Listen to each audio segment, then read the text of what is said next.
Hey now, ladies and gentlemen. Hey now, hey now, hey now, hey now, and a hey now. Hour number two of the line, Talk 99.5. Voice still going strong. Here we go. Let's make it happen. Yeah, Dolly Parton, never controversial, never political, even in a world where she had every ability. Now, there was, the one time that she was promoting the vaccine, but she was doing that out of the kindness of her heart. She would felt like it was the right thing to do, and that, you Well, I know, mean, a lot of people did before they found out. right. And I don't fault everybody for that. Now there is a certain period of time that passes by, and if you start promoting the vaccine after that point, then I'm gonna fault you for it. But Dolly did everything out of the goodness of her heart. In a world where everything is political, like you look at the WNBA, right? Who would have thought even women's basketball could be political? But yet here we are. Here we are, and not just political, but racial and everything else. By the way, the WNBA players, have received a massive increase in their salaries thanks to Caitlin Clark, and ain't not near one of them going to thank Caitlin Clark for it. But here's what's fascinating: I was reading a piece out of a story on ESPN, and they were talking about these massive increases in these players' salaries. It said celebratory glasses of champagne were handed out inside the Langham Hotel in Midtown Manhattan when the WNBA and its workforce agreed on a new collective bargaining agreement in March that would send players into a new tax bracket. But that wasn't the end of this celebration. As the season began, the players received their first paychecks with an average increase in pay of 366%. What? There were plenty of reasons to rejoice. They are making almost four times what they were making. Now, the WNBA has never made a profit. Never. And it has always been subsidized by the NBA, and just been this kind of charity case so women would have a place to go and play professionally. But now that Caitlin Clark brought all these eyeballs, and even more eyeballs because they treated Caitlin Clark like crap, and then Sophie Cunningham is bringing in her own people now. It's like, dude, in every one of these other players. The problem with the WNBA is they're patting themselves on the back, and they think because of their behavior, that's why. That's why they're getting this increase. And they're going to continue to act the way they're acting because of it, because they think they're being rewarded for it. It ain't you, kid. It ain't you, sis. Here's an example out of the story, Jumper. Courtney Williams, one of the players, celebrated by sharing her newfound wealth, a 561% increase in her annual salary in her own way. She said, quote, I went to the strip club and blew a bag.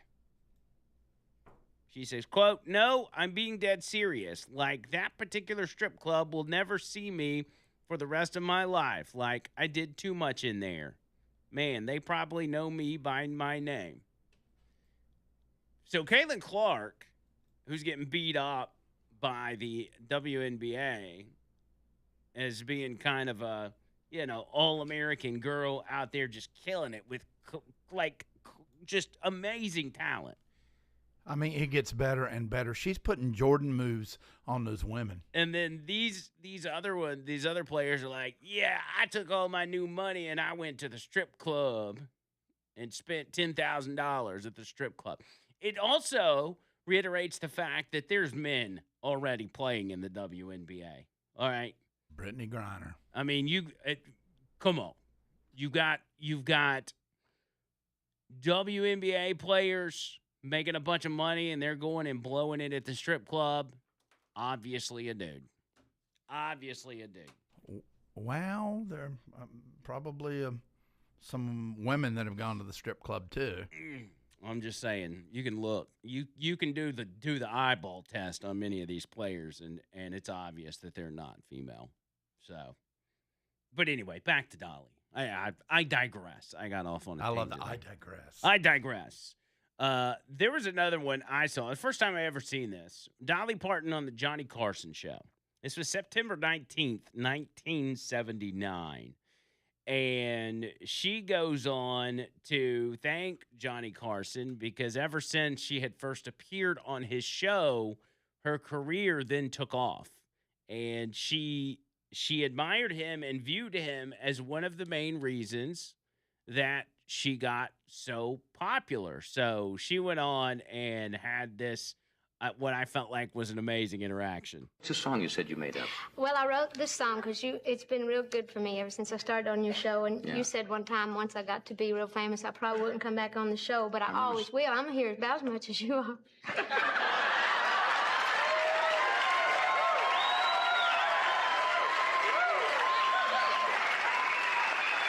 He must have taken a lot of vacation. Good friends. He did. Good friends can say that. Yeah, well, that's what I mean. We can say anything. But I was only kidding because everybody kids you about it. Yeah. I only like the show. Well, I think other people do a good job, but I only really like to watch it when you're on. Thank you. And I don't call it the Tonight Show. To me, it's the Johnny Carson show. You're saying all the right things. No, I'm serious. So,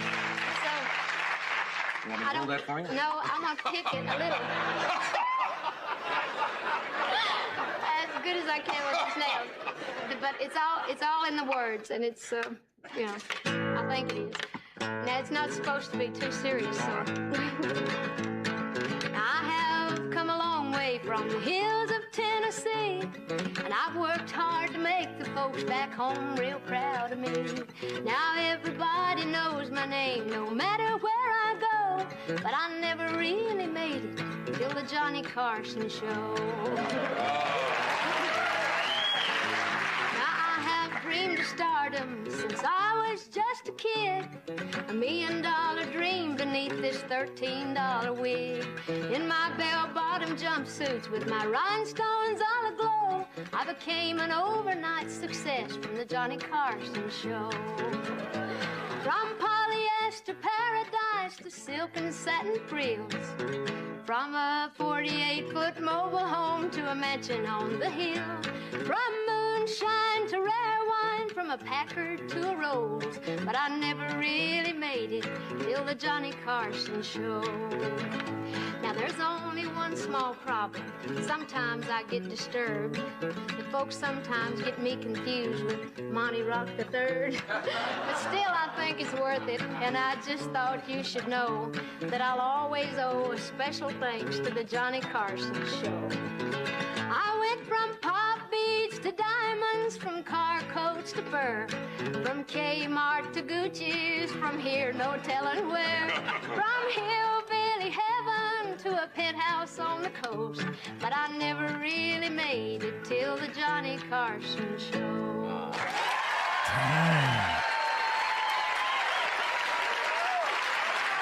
Good songwriter.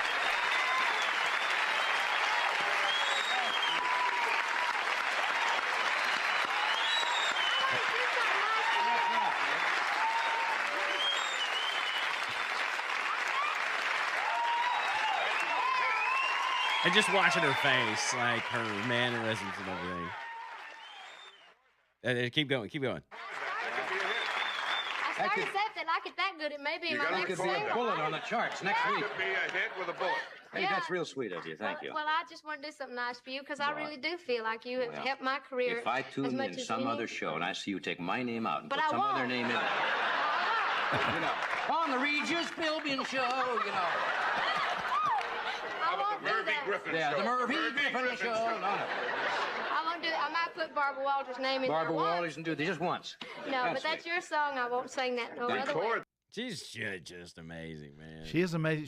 She's in the Songwriters Hall of Fame. Yeah. I mean, you'd be amazed at the songs. She didn't write all of her songs, but if you just look at the lyrics, man, it flows so well.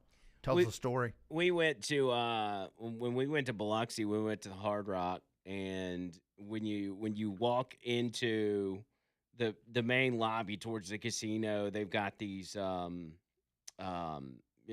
these glass cases with the outfits of certain rock stars that have performed at those venues over time, such as Steven Tyler or whoever.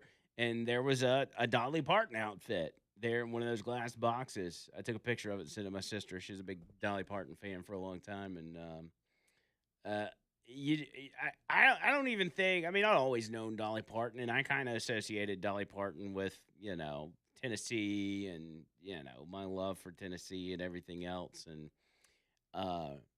you just don't realize how vast like in a time where there were no such thing as viral moments, you don't realize how many viral moments that Dolly Parton had throughout her career. I mean, if the day and age of the internet would have been around back then the way it is now, Dolly Parton would have been viral once a week Oh for my decades. gosh, yes. You know, she's the best, man. I don't know what else to say. One of my favorite stories that she's told several times was about why she dresses, why she looks the way she does. And she said something about, and I hope I get this story right, but she had her mom took her to town, and they were walking down the street, and she saw this girl with bleach blonde hair and this short skirt, and she was like, "It's the most beautiful girl I'd ever seen." And I said something to my mom. My mom was like, "Oh, she's just trash. She's just a tramp." And he said, and I thought, when I grow up, that's what I want to be. I want to be a tramp. And that's why she dressed the way she did. So, good stuff. Hey, Michael's in Birmingham. Let me get Michael real quick. What's up, buddy? Yeah, hey. So when y'all were talking a little while ago about Dolly having her gun in New York, it reminded me of her part in the movie 9 to 5. Did you ever see the movie? Did I see the movie? It's a great movie. I don't know if I have or not. Okay. So I Googled exactly what she said. So you have to imagine it in Dolly's voice. But her character's Dora Lee, and Dora Lee says to her boss, "I got a gun out here in my purse. And up to now, I've been forgiving and forgetting because of the way I was brought up. But I'll tell you one thing.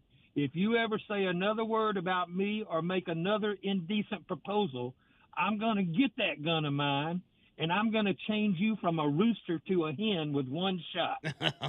Great line. Good stuff. She's awesome. Yeah, no doubt about it. Good stuff, Michael. All right. Appreciate it, man. Yeah, and you just can't say enough good things about her. I mean, just a true legend that I hope a lot of people come to realize that didn't really, because, I mean, we've got a younger generation. I mean, even Dolly was before my time. So you think about our kids, like, I don't know that they fully understand Dolly. Now, some do. I saw one guy post where he said, he said something to his daughter, his young daughter is a little kid, and he said to her, Dolly Parton died today. And he said his daughter looked at him with this sad look, and he said, "What's wrong? Did you know Dolly Parton?" And his daughter was like, "I didn't know Dolly, but I knew she sent me some books." And it makes me sad that she died. And I was like, man, she even for the little kids, she was touching people. Yep, and half of $1 billion is the amount over her life that she donated to charity. Yeah. She could have been a multi-billionaire, but she was not. She gave most of it away. Yeah. That's awesome. Awesome stuff. And then there's an unreleased song that I think is did they say it was at Dollywood or something that she had put away in a lockbox that's not supposed to be released until her 100th birthday, which will be interesting to hear when that comes around. Wow. So, all right, let's hit it. 205-545-9950. I'm watching out of Plymouth, Massachusetts. The judge still explaining to the jury what the rules and the parameters are about them coming to their verdict. We will see how that plays out. I would be shocked if they got a verdict today, but you never know in these situations. Back after this.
Let's go. Noto Roofing, N-O-T-O roofing.com. NotoRoofing.com. Chris from Noto Roofing stopped by my house yesterday. Was it yesterday? He came by the house and dropped me off a bottle of whiskey. He's like, I'm feeling better, bud. Here's some whiskey, which did make me feel better, but shows you these guys are awesome, man. Love the guys at Noto. They're just the best. If you haven't gotten your free roof inspection and your complimentary roof tune-up, do it, man. Do it. We all got to do it. It's part of home ownership. And it may not just be your house. It may be your business. It may be your barn, your shed, your, I don't know, could be whatever. Rental homes. Get it done, man. These are the guys to go with in a sea of roofing companies. There's only one that's the best. Noto, it is 205-848-2299. That's 205-848-2299. Online, notoroofing.com. Richard the Cop's on the line. What's up, Richard? Couple of things. First time I ever saw a Playboy magazine, my brother-in-law had a lifetime subscription. Dolly Parton was on the cover, dressed in a black Playboy bunny outfit, October 1978. Yeah, that's funny. Second thing, I picked up a old country boy down in Hoover yesterday, run him 2-3 places, had Leland on. He goes, is that Leland? I said, yeah, it is. He's still on? What about Andrew? I said, yeah, Andrew's still on, and Richard Bowell's still on. He goes, do I know you? I think I've met you before. I said, you ain't never met me, but you ever hear Richard the Cop call the radio? Oh, I've heard you a million times. And he just went nuts over that, to the point he wanted a selfie when I dropped him off at home. That's nice. Funny. That's awesome. So he's definitely a number one fan. He said his stress levels got so agitated with politics right now. He ain't been listening in a while, and I encouraged him to go back to it. But he definitely's been listening to y'all for a long, long time. Yeah. And so we had a long conversation, and he said, "Didn't Andrew used to do this kind of work?" I said, "Yeah, Andrew was an Uber driver for a long time before he got into radio full time." Yeah, that's right. Oh Lord, this traffic's killing me out here, Andrew. Well, be careful out there. I'm on my way to Moody. Y'all have a good day. It's about time to feed the fat man, too. Well, get after it, my friend. Getting on 20. All right, see you, buddy. That's interesting. Richard the Cop's out there taking selfies. Yeah, man, our regular callers are becoming stars. That's cool. Yeah, well, shout out to that guy for being a listener, even though he's taking a break. And I think that's the thing about our show is, like, you know, especially since you've been back, we don't get too heavy. Yes, I still do the politics and, you know, give my opinions and let y'all know of what's going on, but we also try to have a good time with it. Oh, yeah. You know, we do. Some days we come in here and we don't feel like doing politics. We feel like, you know, goofing off or talking about whatever. And sometimes we do that. And so, you know, if you're stressed out by politics, I don't know that there's a better show to listen to than this one. Because we are the stress reliever of radio. I like that. The stress relievers of radio, my friends. That's right. So with Dolly Parton and everything that she stood for and everything that she embodied with staying out of controversy, staying out of the drama and everything else, it is something that has gone by the wayside, and nobody has that kind of character anymore. I got you perfect example of that when we get back on the other side. Y'all hang tight.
205-545-9950.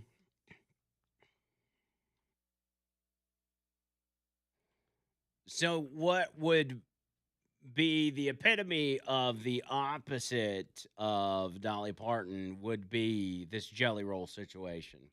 And John Bird, I thought, tell me if I'm wrong, but I thought you were kind of a fan of Jelly Roll as of late, as he had looked like he turned it around, but false prophet.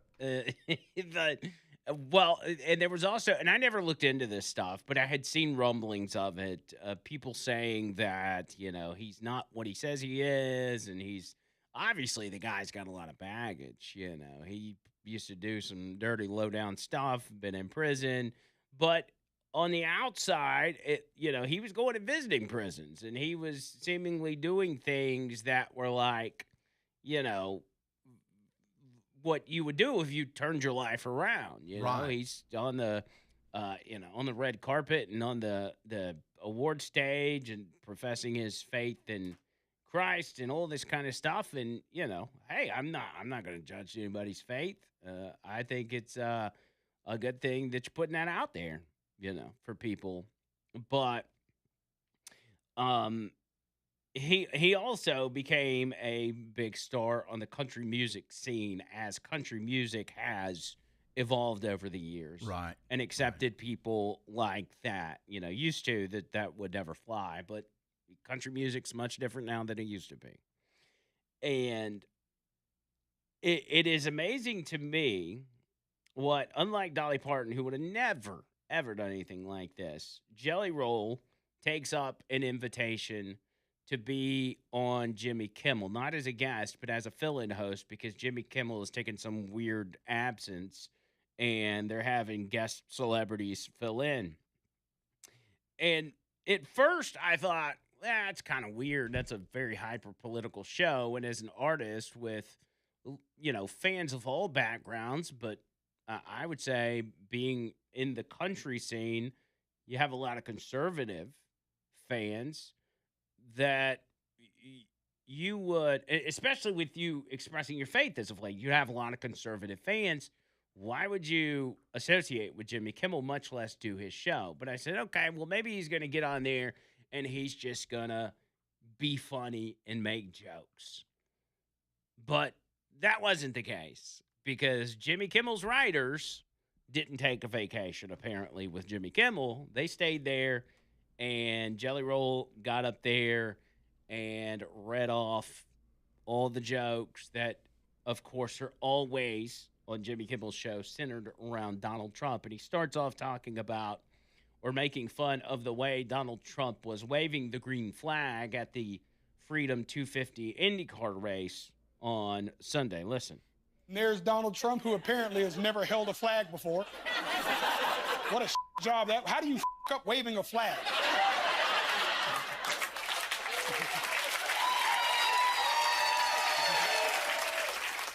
But the president seemed to enjoy the IndyCar race, which was a real switch up for him, because normally he only likes his own race.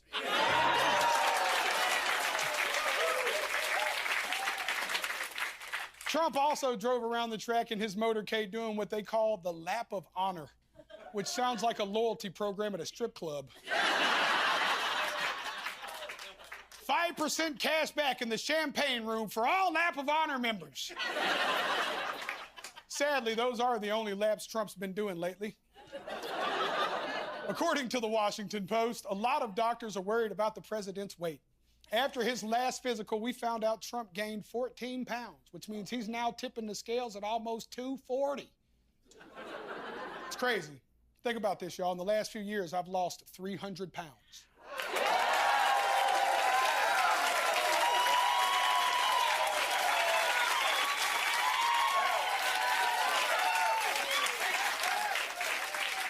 That means I've lost an entire Donald Trump. And let's be honest, based on his approval ratings, it seems like most of the country wants to do the same thing.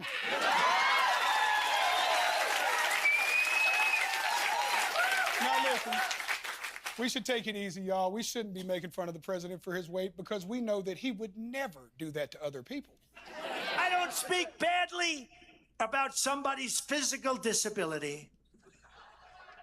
But he's got the biggest stomach I have ever seen. He's actually fatter than ever. The mayor is incompetent, and the governor is a big fat slob. Sir, in the back, don't call him a fat pig, okay? I don't talk about people being fat. I refuse to talk about the fact that he's a fat slob. I don't mention it. Well, if that ain't the pot calling the kettle fat.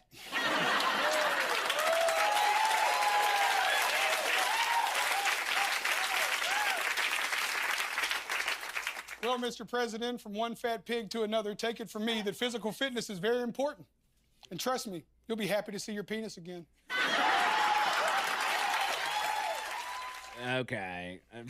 The funniest part of that was when he was playing the clips of Trump calling people fat. That was actually funny. The rest of it was like, come on, dude. Like, I mean, your whole diatribe is, you know. And, of course, he caught a lot of heat for it. And he tried the next night backtracking and, I guess, to an extent, and tried to go the route of more self-deprecating humor instead of going after the president. I'm so sweaty right now, it's like the east wing of the White House in my pants. My ballroom is an absolute disaster. I did a couple of jokes like that last night in case y'all didn't hear about it, and it's because I'm hosting a damn late night show. That's where you talk about the news and you make jokes. But I guess apparently because I did it, it really messed with people's heads. This was actually a headline, y'all. Jelly Roll stuns Jimmy Kimmel Live audience with multiple jabs at Trump. Didn't see this coming.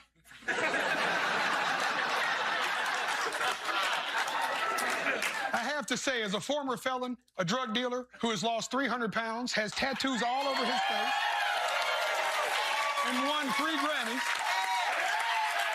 this is the weirdest thing I've ever done to stun people. What a turn of events. Who would have guessed I'd get in more trouble with the president than Rosie O'Donnell? I love you, Rosie. Thanks for having my back today, baby. Some folks online were upset that I didn't treat the president with reverence and dignity. But I want to remind y'all that I go by the name Jelly Roll. I don't even treat myself with reverence and dignity. One day I looked in the mirror and said, you, my friend, are a pastry. Frankly, I think most people were just surprised that I had any opinions at all. They see a guy that looks like me and assume the only opinion I have is whether I prefer my meth crystal or classic. So he's trying a little self-deprecating humor there to reverse the heat, I guess. Yeah, while still taking some jabs. Yeah, that was the second night. And so I thought, well, this is him trying to back off. But that didn't last because he then, after that, proceeded. Again, this is night 2. He then proceeds to go on and take a few more shots at Donald Trump. Now, let's be honest for a second. Any U.S. president should be able to handle a few jokes, right? Yes. They should also be able to handle gas prices, health care, and the occasional international conflict. But beggars can't be choosers. Look, y'all, I get it that some people are mad at me for goofing on Trump. But if you wanted me to make jokes about Kamala Harris, you should have voted for her.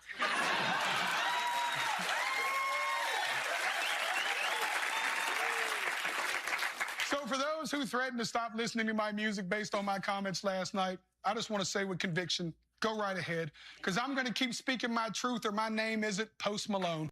Okay, so he's not, none of that's funny, but...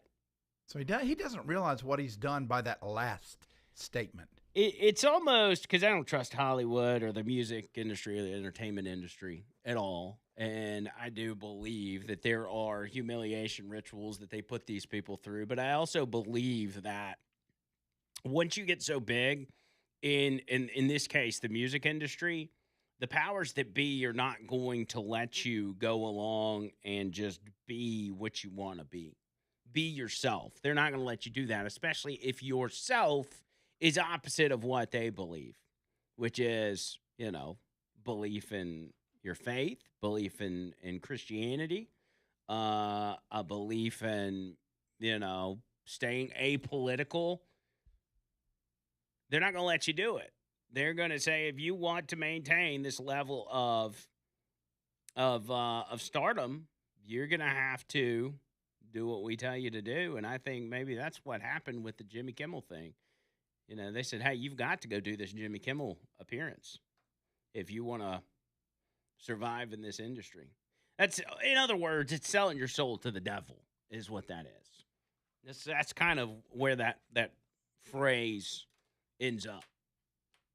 And I don't know. And then there's the other side of the argument where people are like, "Oh, Trump supporters are too soft. If anybody attacks them, they get all butthurt." Here's the difference, though, and here's why Trump supporters feel the way they do, because they've watched this president do his best to save this country, to help the people of this country, while simultaneously be attacked by every angle from to no end, had assassinations attempts on his life over and over and over and over. It's like, what, every couple months we're hearing about a plan to kill the president. And all of these different things, and it gets people to a point. It's like, hey, just leave the guy alone. We've been going through this for 10 years. Like, why you do? And then especially if you're somebody that is not in the business of doing that. For Jelly Roll, for instance, there was a clip floating out there where he was at a UFC event, and he walks up to Donald Trump, fangirling over Trump, getting to meet him and meet Elon Musk. His Kid Rock is over there on the side. He's introducing him. And Jelly Roll's like, "Oh, Mr. President, it's so nice to meet you." Da, da, da, da. And people see that, and they're like, okay, this guy's disingenuous. You're just, it's whatever. Hey, it's your career, man. Do what you want to do.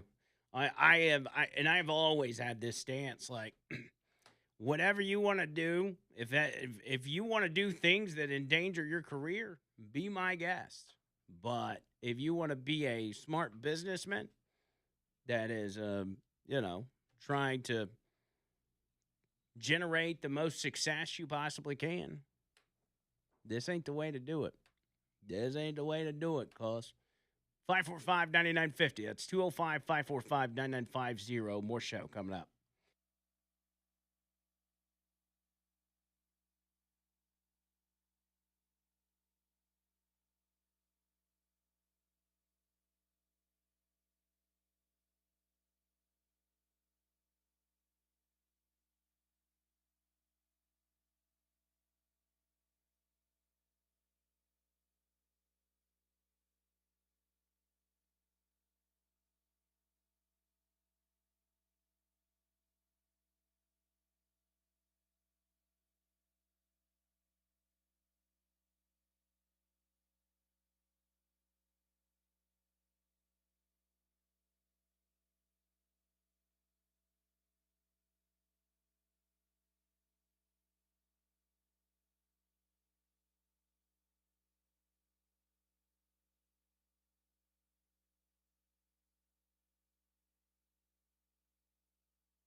one of the things that he had mentioned at the very beginning was that Trump's approval ratings being at all-time lows, or whatever it was he said. Trump's super unpopular. And it's funny when I hear people say that, because every time I look at the polls, it's the exact opposite, especially within the Republican Party. Because even CNN, what's the guy's name? Harry Eaton? Even every time he has to discuss a poll on CNN, of all places, about Trump's power within the Republican Party, or even his endorsements, such as most recently with Lindsey Graham's sister, he's perfect across the board. Listen to these stats right here from CNN. I would say that this is probably the endorsement of Darlene Graham, and getting her across the finish line in the Republican Party is probably the strongest sign of Donald Trump's name being gold in Republican primaries to date. It's by far his most impressive performance, because just take a look here. It's according to the Calendar prediction market. Chance to win the South Carolina special GOP Senate primary. Before the Trump endorsement, it was just 14%. Just 14%. The reason why Darlene Graham won that primary, won that nomination, is because of one name and one name only: Donald John Trump. This was his most impressive endorsement to date in terms of getting someone actually nominated, because she basically stood no chance. Once that endorsement came in, her chances rocketed well north of 50%, and last night she won that nomination. I think Darlene Graham was sitting, when she first was put in the position to be running for that spot, she was at 13% chance of winning. And then Donald Trump endorsed her, and then she won. And she got on the debate stage, and half the questions, some of the questions she was asked, she's like, I have no idea about that stuff. She's like, I'm going to be honest. They were asking her about, what was it? It was China and, what was the question? It was about China and Taiwan, and China's ambitions with Taiwan, which, the support has been behind Taiwan maintaining their independence and not being taken over by China. And the main reason for that has been the amount of semiconductors that are produced in Taiwan, yada, yada, yada. They ask her that question, and she says, well, I'm going to be honest, I don't really know a whole lot about that issue, but I do know that I support our military 100%. They were talking about military intervention in Taiwan against China, so on and so forth. And she's like, I don't know, but I support the military, And traditionally that would be a bad look, right? And I mean, it still is a bad look. But because Trump endorsed her, South Carolina was like, hey, yeah, let's take Darlene Graham. And maybe it's not even just because, she's Lindsey Graham's sister. Because half the time, if not more, we didn't even like Lindsey Graham. He kind of got on our nerves. He was a warmonger. We weren't a big fan. But because of the Trump endorsement, she moves on to November, and she'll probably win that race. Now, the guy she was running against claimed to be MAGA and claimed to support Trump and even support the Save America Act and the filibuster and yada, yada, yada. But he also endorsed Nikki Haley during the last presidential election. And he was, I think people got reminded about that, which was never a good look, man. If you endorse Nikki Haley during the presidential election, just not a good look. But there was another poll out there that was talking about Donald Trump's popularity within the Republican Party, and that it was far higher than both Ronald Reagan and Abraham Lincoln. That he was several-fold times more revered by the Republicans than even Ronald Reagan or Abraham Lincoln was. Like, this guy's got the Republican Party. And as Harry Eaton from CNN tells you, his endorsement continues to be pure gold for any Republican candidate fortunate enough to get it. But if you ask Jelly Roll, Donald Trump's super unpopular. Nobody likes him. Okay, buddy. But like I said, it's, you know, people got offended by that stuff because of 10 years of attacks on the president that they don't feel like he deserves. And I'm in that camp too. Donald Trump does not deserve the attacks. And it's not just the attacks, it's the lawfare. It's everything they've thrown against the guy, spying on his campaign. We can go through the whole list. Assassination attempts, like I said. There are new details that came out about the armed man that was arrested at Trump's California golf course earlier this month.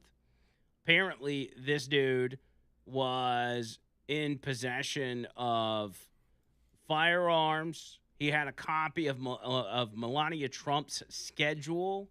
He had details of the Secret Service schedule somehow, as well as a notebook with 200 pages of writings. Is 200 pages of writings that included schedules of the First Lady and members of the President's U.S. Secret Service detail. New York Post reported that prosecutors said he had 7 notebooks containing 208 pages of drawings and sketches of Trump National Golf Club Los Angeles, list of Secret Service schedules, details about individual security personnel, and copies of Melania Trump's schedule. Like, Trump supporters are looking around like, they're trying to kill the guy. Why are y'all giving him incentive?